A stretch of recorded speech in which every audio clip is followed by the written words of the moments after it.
Hello, everybody. Welcome back to another episode of Classics with Courtney. And today we are going to be talking about Hitchcock's first American film, Rebecca, starring Joan Fontaine, Laurence Olivier, and Judith Anderson.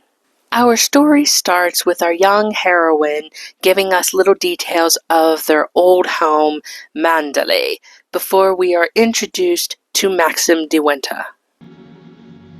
We can never go back to Mandalay again. That much is certain. But sometimes, in my dreams, I do go back to the strange days of my life, which began for me in the south of France.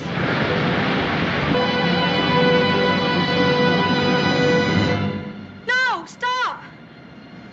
What the devil are you shouting about? Who are you? What are you staring at?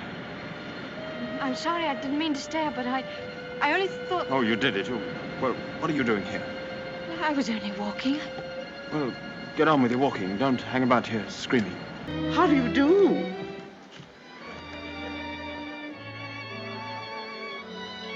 How do you do? I'm Edith Van Hopper. It's so nice to run into you here, just when I was beginning to despair of finding any old friends here in Monte. I hear it's one of the biggest places in that part of the country, and you just can't beat it for beauty.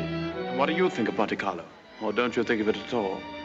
Oh, well, I think it's rather artificial. She's spoiled, Mr. DeWitt. That's her trouble. Most girls will give their eyes for a chance to see Monte. Wouldn't that rather defeat the purpose? Your valet is unpacked for you, I suppose. I'm afraid I don't possess one. Perhaps you'd like to do it for me. That's a charming suggestion, but I'm afraid I cling to the old motto. He travels fastest who travels alone. Perhaps you've not heard of it. Good night. Despite the odd and abrupt meeting, our leads get more acquainted, both enjoying each other's company, while we also see an underlining mystery from our hero. I'm sorry I was so rude to you yesterday. The only excuse I can offer is that I've become boorish through living alone. You weren't really. You simply wanted to be alone, and... Haven't you any family? No, my mother died years and years ago, and then there was only my father, and he died last summer. And then I took this job. How rotten for you. I was in a shop once, and I saw a postcard with a beautiful house on it right by the sea. And I asked whose house it was, and the old lady said, "That's Mandalay." I felt ashamed for not knowing. Mandalay is beautiful. To me, it's just the place where I was born. I've lived in all my life. Now, I don't suppose I shall ever see it again. The water's so warm here that I could stay in all day. There's a dangerous undertow, and there's a man drowned here last year. I never have any fear of drowning, have you?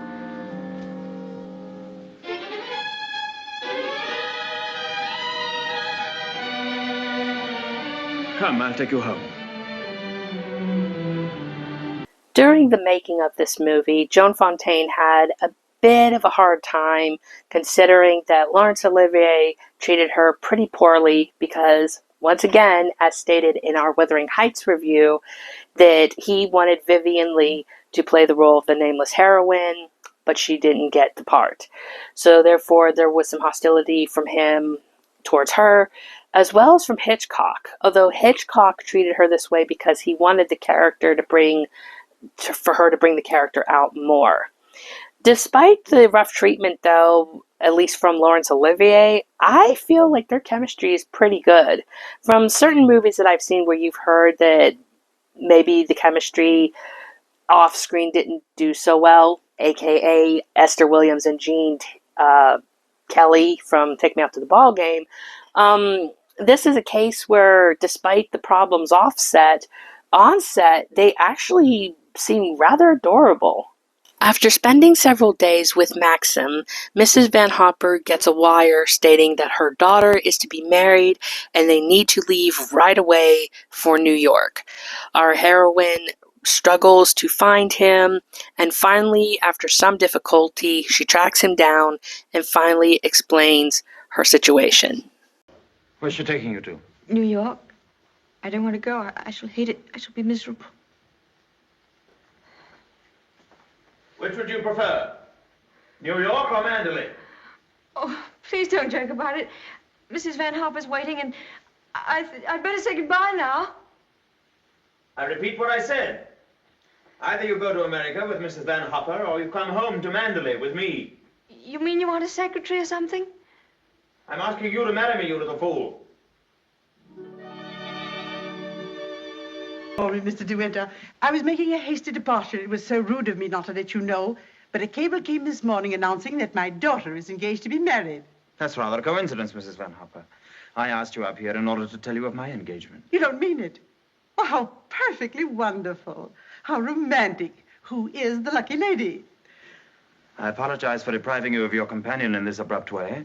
I do hope it won't inconvenience you too greatly. Of course, you know why he's marrying you, don't you? You haven't flattered yourself that he's in love with you. Fact is, that empty house got on his nerves to such an extent, he nearly went off his head. He just couldn't go on living alone. You better leave, Mrs. Van Hopper. You'll miss your train.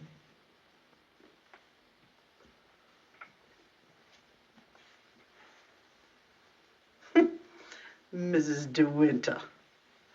Goodbye, my dear, and good luck. Our two lovebirds get married, and then we go to Maxim's home, Mandalay, where the reception is less than stellar. I didn't expect the whole staff to be in attendance. Mr. Danvers' orders, sir. Oh, sorry about this. Won't take long. This is Mrs. Danvers. How do you do? How do you do?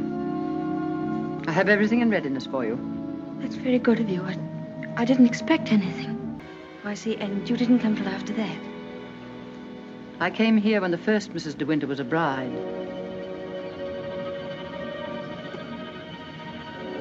Mrs. Danvers, I do hope we'll be friends. You must be patient with me. This sort of life is new to me, and I do want to make a success of it and make Mr. De Winter happy, so I know I can leave all the household arrangements to you. Very well. I hope I shall do everything to your satisfaction, madam. I've managed the house since Mrs. De Winter's death, and Mr. De Winter has never complained.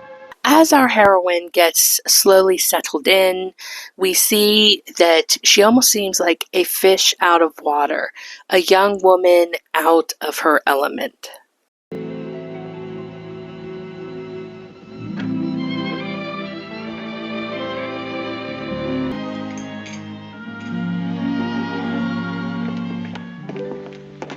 Good morning, madam. Good morning, Frith.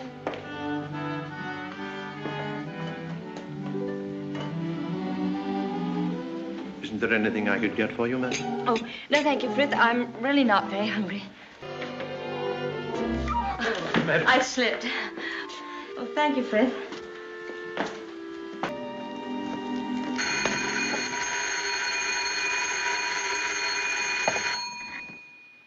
Mrs. De Winter?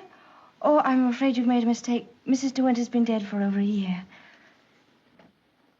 Oh, I mean... Oh... I'd like to know if you approve of the menu.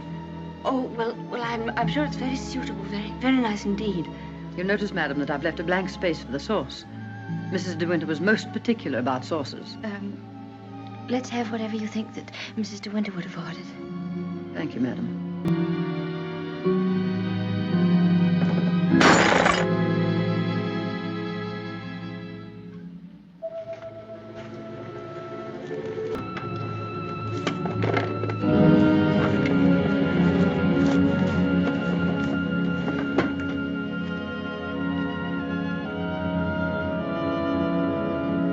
This is the particular reason why I really enjoy Joan's acting in this movie and how I adore the character.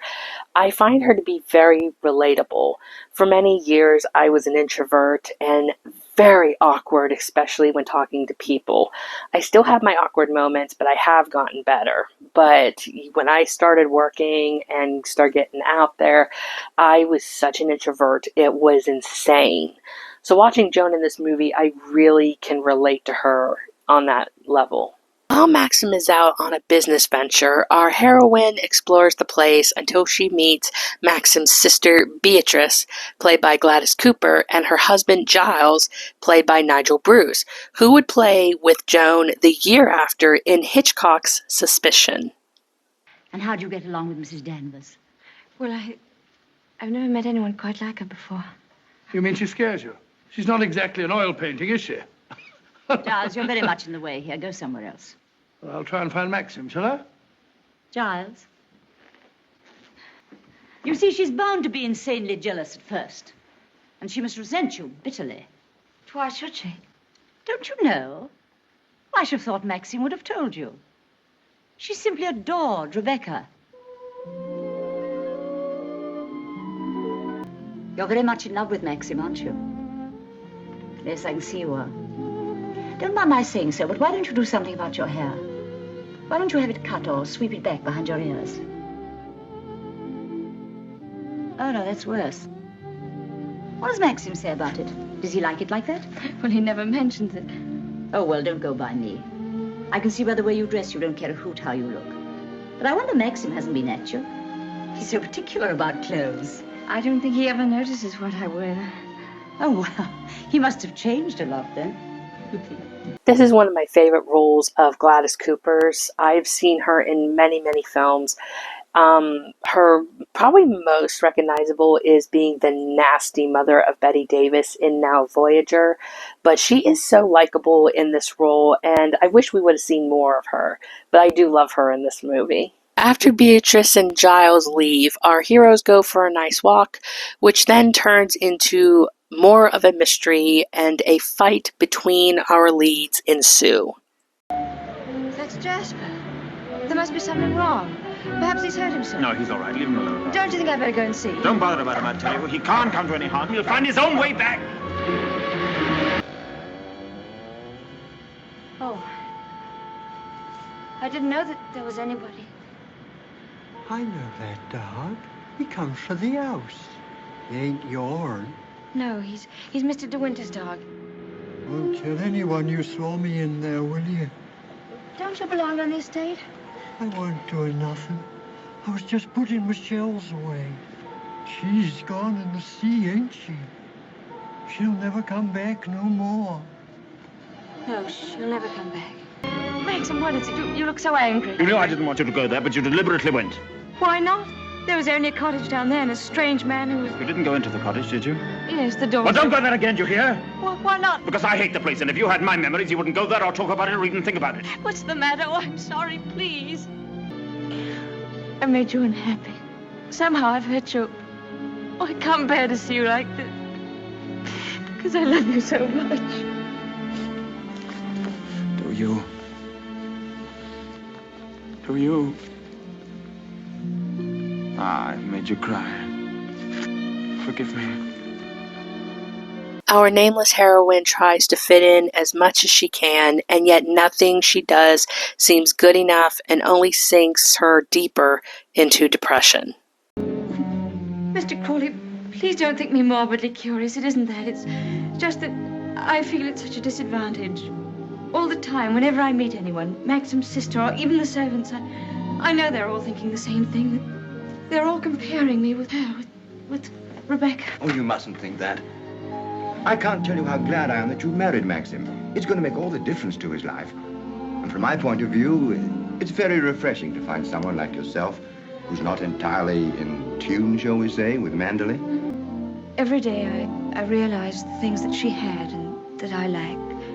Beauty and wit and intelligence and all the things that are so important in a woman. You have qualities that are just as important. More important, if I may say so. Kindness and sincerity and, if you'll forgive me, modesty mean more to a husband than all the wit and beauty in the world. We none of us want to live in the past. Maxim least of all. Tell me, what was Rebecca really like? I suppose she was the most beautiful creature I ever saw.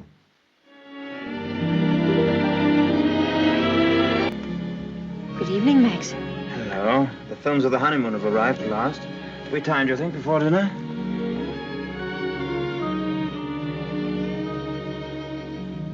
What on earth have you done to yourself? Oh, nothing. I just ordered a new dress from London. I hope you don't mind. Oh, no. Well, do you think that sort of thing's right for you? Doesn't seem your type at all. I thought you'd like it. And what have you done to your hair? Oh, I see. Oh, dear, oh, dear, oh, dear. I'm sorry. You look lovely, lovely. It's very nice for a change. Mrs. Danvers has accused Robert of stealing a valuable ornament from the morning room. Robert denies the accusation most emphatically, sir. What was the thing, anyway? China Cupid, sir. Oh, dear, that's one of our treasures, isn't it? Maxim, I wanted to tell you, but, well, I forgot. Fact is, I broke the China Cupid. You broke it? Now, why on earth didn't you say something about it when Fritz was here? I don't know. I didn't like to. I was afraid he'd think me a fool. Well, you think you're much more of a fool now. What did you do with the pieces? Well, I put them at the back of one of the drawers in the writing desk. Well, it looks as though Mrs. De Winter were afraid you were going to put her in prison, doesn't it, Mrs. Danvers? Well, never mind. Do what you can to find the pieces, see if they can be mended, and above all, tell Robert to dry his tears. Mrs. Danvers must be furious with me. Oh, hang Mrs. Danvers. Why on earth should you be frightened of her? Behave more like a upstairs maid or something, not like the mistress of the house at all. Yes, I know I do. But I feel so uncomfortable. I try my best every day, but it's very difficult with people looking me up and down as if I were a prize cow. Well, what does it matter if they do? You must remember that life at Mandel is the only thing that interests anybody down here. What a slap in the eye I must have been to them then. I suppose that's why you married me. Because you knew I was dull and gauche and inexperienced, and there could never be any gossip about me. Gossip? What do you mean? I don't know. I just said it for something to say. Don't look at me like that. Maxim, what's the matter? What have I said? I'm very difficult to live with.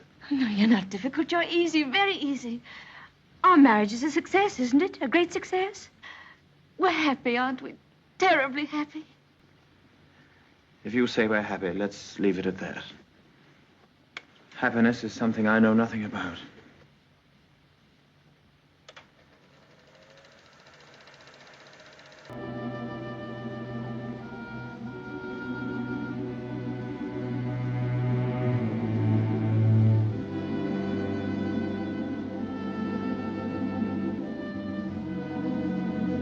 After Maxim goes on another business trip, we meet Rebecca's slimy cousin, Mr. Jack Favell, played by George Sanders. And then we finally see the mysterious bedroom of the late Rebecca. Oh, what about presenting me to the bride? This is Mr. Favell, madam. How do you do? How do you do? And by the way, it would be very decent of you if you didn't mention this little visit to your revered husband. He doesn't exactly approve of me. Very well. That's very sporting of you. I wish I had a young bride of 3 months waiting for me at home. I'm just a lonely old bachelor. Oh, and I know what was wrong with that introduction. Danny didn't tell you, did she? I am Rebecca's favorite cousin. Toodaloo. Do you wish anything, madam?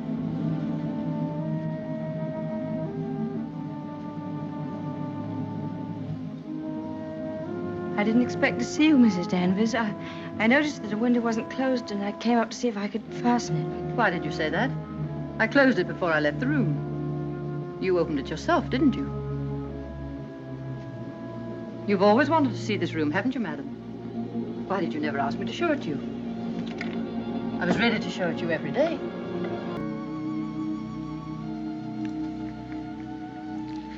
Feel this. It was a Christmas present from Mr. De Winter. Oh, you've moved her brush, haven't you? There, that's better. Just as she always laid it down. Come on, Danny. Hair drill, she would say. I'd stand behind her like this and brush away for 20 minutes at a time. And then she would say, "Good night, Danny," and step into her bed.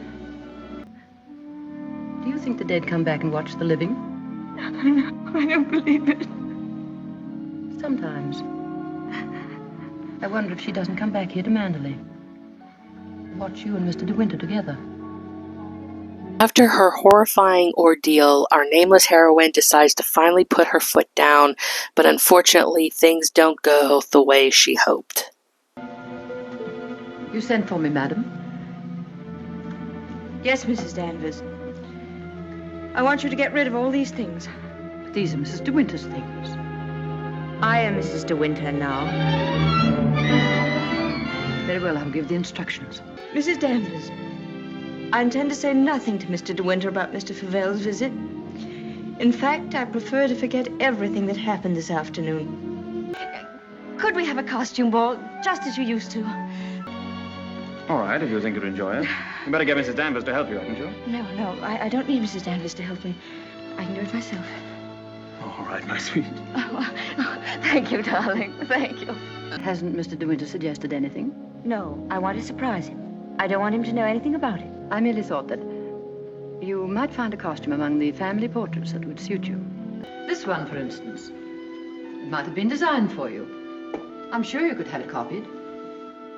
I've heard Mr. De Winter say that this is his favorite of all the paintings.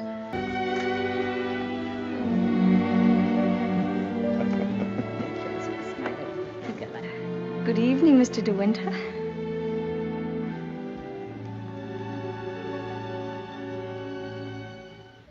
What the devil do you think you're doing? Becca. You knew it. You knew that she wore it, and yet you deliberately suggested I wear it. Why do you hate me? What have I done to you that you should ever hate me so? You tried to take her place. You let him marry you. I've seen his face, his eyes. They're the same as those first weeks after she died. I used to listen to him, walking up and down, all night long, night after night, thinking of her, suffering torture because he'd lost her. Why don't you go? Why don't you leave Manderley? He doesn't need you. He's got his memories. He doesn't love you. He wants to be alone again with her. You've nothing to stay for. You've nothing to live for, really, have you?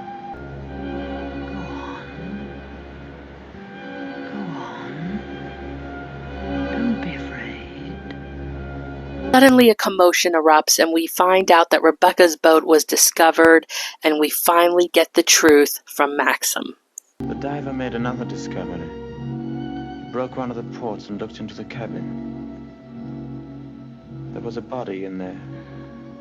And she wasn't alone. There was someone sailing with her, and you have to find out who it was. That's it, isn't it, Maxim? You don't understand. There was no one with her. It's Rebecca's body lying there on the cabin floor. The woman that was washed up at Edgecombe.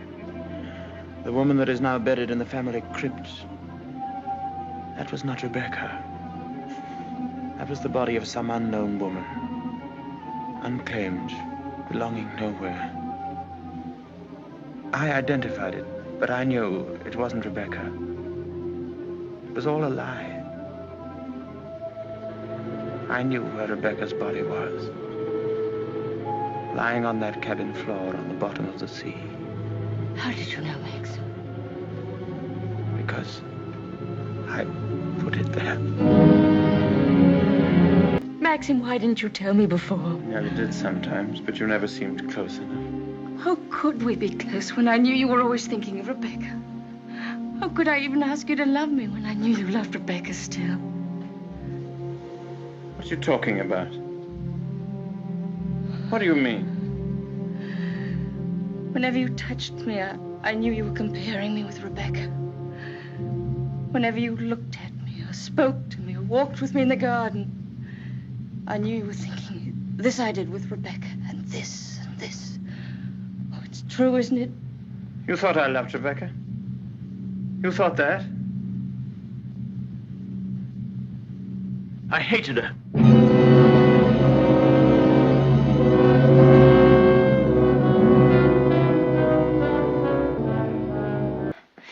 Maxim, does anyone else know this? No, no one except you and me. We must explain it. It's got to be the body of someone you've never seen before. No, they're bound to know her. Her rings, bracelets she always wore. They'll identify her body. Then they'll remember the other woman. The other woman buried in the crypt. If they find out it was Rebecca, you must simply say that you made a mistake about the other body. That the day you went to Edgecombe, you were ill. You didn't know what you were doing. Rebecca's dead. That's what we've got to remember. Rebecca's dead. She can't speak. She can't bear witness. She can't harm you anymore. We're the only two people in the world that know Maxim, you and I. I told you once that I'd done a very selfish thing in marrying you. You can understand now what I meant. I've loved you, my darling. I shall always love you. But I've known all along that Rebecca would win in the end. No. She hasn't won. No matter what happens now, she hasn't won. Throughout the movie, we see that our nameless heroine does truly love Maxim, but it seems as if she has a hard time really getting to him and showing him. The minute the truth comes out and he becomes vulnerable with her, this is where we find out how strong she really is. It's through his love and trust through her that she becomes that strong woman we have wanted her to be and that we rooted for her to be.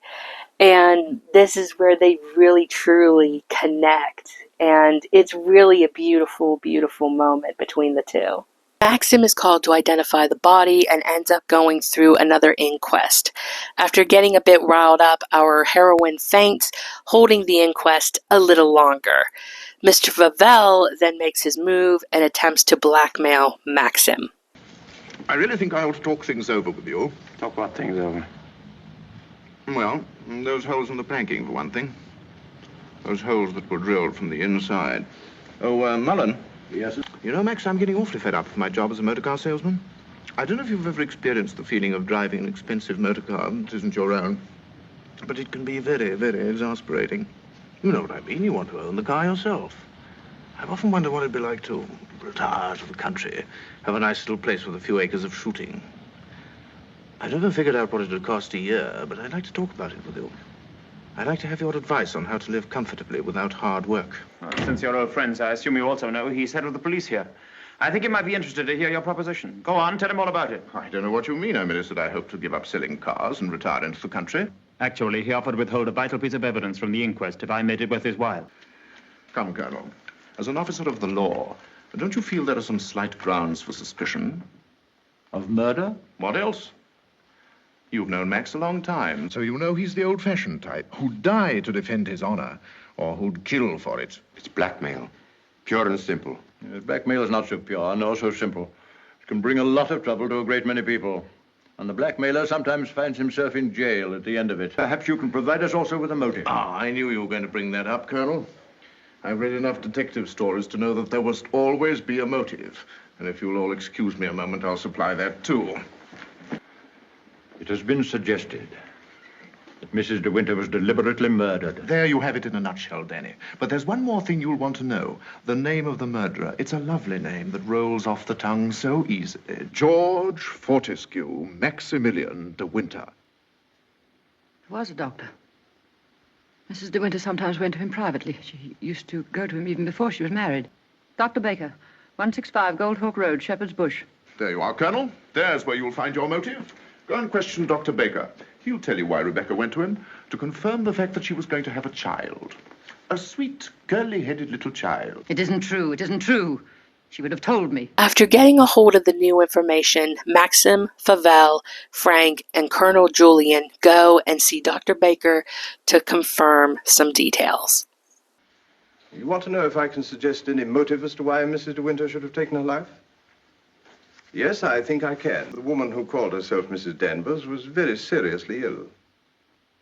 She was not going to have a child. Well, that was what she thought. My diagnosis was different. What was wrong with her? Cancer. Yes, the growth was deep-rooted. An operation would have been no earthly use at all. In a short time, she would have been under morphia. There was nothing that could be done for her, except wait. Once everything is over and Maxim is free to go, Mrs. Danvers takes things into her own hands. The winter that you see the northern lights, isn't it? That's not the northern lights. That's Manderley. Mrs. De Winter, where is she? I thought I saw her. Where?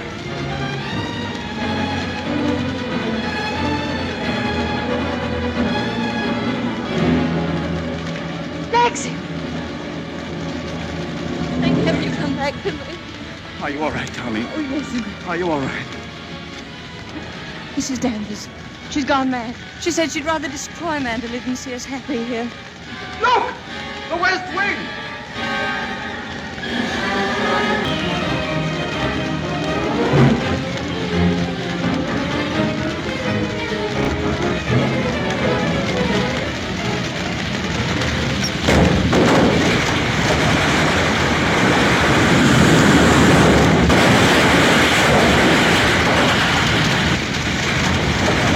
And that wraps up my review of Rebecca.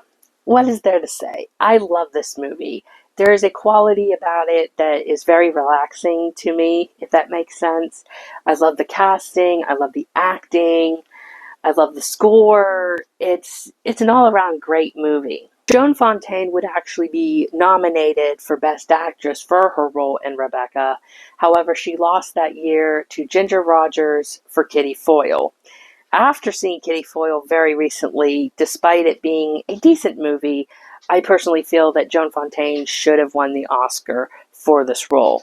However, she would later, the year after actually, get an Oscar for her role in Suspicion. The score here is done by Franz Waxman, who did a lot of notable other scores, such as Peyton Place, Rear Window, and Bride of Frankenstein, just to name a few.